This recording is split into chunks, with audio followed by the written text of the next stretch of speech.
Hi everyone. You may remember that a couple of weeks ago it was revealed that Sharia courts are now operating here in Britain with the full backing of the law, even though they discriminate against women as a matter of course. And what this means is that those women who are intimidated into using these courts, as some of them will be, and everyone knows it, they will now find that they have the full weight of the British legal system lined up against them, alongside the patriarchal bigotry in their own communities. Those women who are cheated out of their just entitlement in these places, as some already have been, will find that they have no recourse to the real law to put things right. In other words, we are now accommodating Saudi Arabian legal principles here in Britain, just as we accommodate their corrupt business practices and their threats against our national security when we try to investigate them.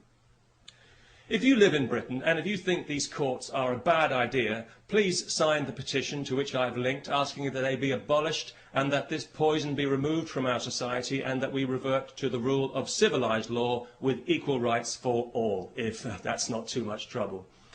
You know, over the last 11 years of this Labour government that we've had in Britain, the British people have seen their society subjected to social engineering on a massive scale by a misguided and arrogant liberal elite who, in their eagerness to fragment the fabric of our society, have actually succeeded in giving civilised values a bad name.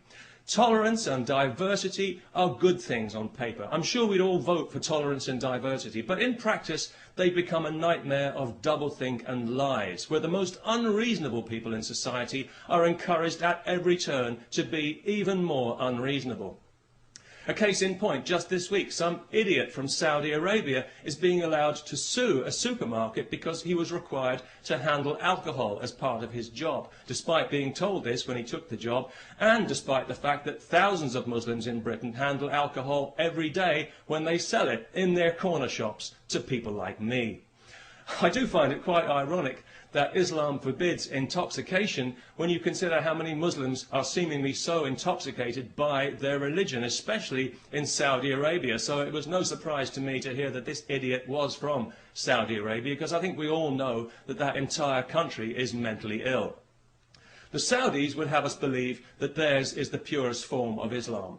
Well, I don't know about that, but it's certainly the nuttiest form. It's barking mad, if you'll pardon the canine metaphor, and it's pig ignorant, even if you won't.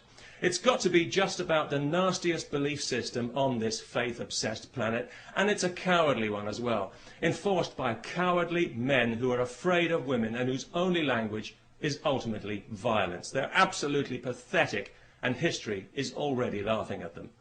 If the term human rights means anything in this world, then one day the Saudis will pay out as much in compensation for their abuse of women as the Catholic Church has for its abuse of children. And I'll certainly drink to that.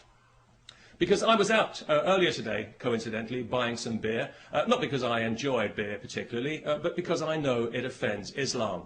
Although it didn't seem to bother the Muslim shopkeeper I bought it from, maybe he was just being polite. Anyway, as I was leaving the shop with my beer, two women happened to walk past wearing burqas. Nothing too unusual about that, not anymore, not in London anyway, and nobody really paid it much attention, apart from one small child who I overheard describing them to her mother as letterbox ladies, which I thought was actually quite inventive and rather charming. But of course it was also deeply offensive, so we had the child put to death. No, not really. But it was lucky that neither of the women actually heard the offensive and insulting remark, because obviously each of them had her head encased in a cloth sack. So that was good, because it meant that the police didn't have to be called, no human rights people needed to get involved, and nobody required any financial compensation for hurt feelings, which I thought made a very pleasant change indeed. And of course, as a result, we didn't have to listen to any propaganda soundbites from some Islamist Saudi shill at the Muslim Council of Britain. So all in all, it worked out for the best. And it just goes to show that these things don't always have to end in tears. Peace, especially to everyone who remembers to sign the petition.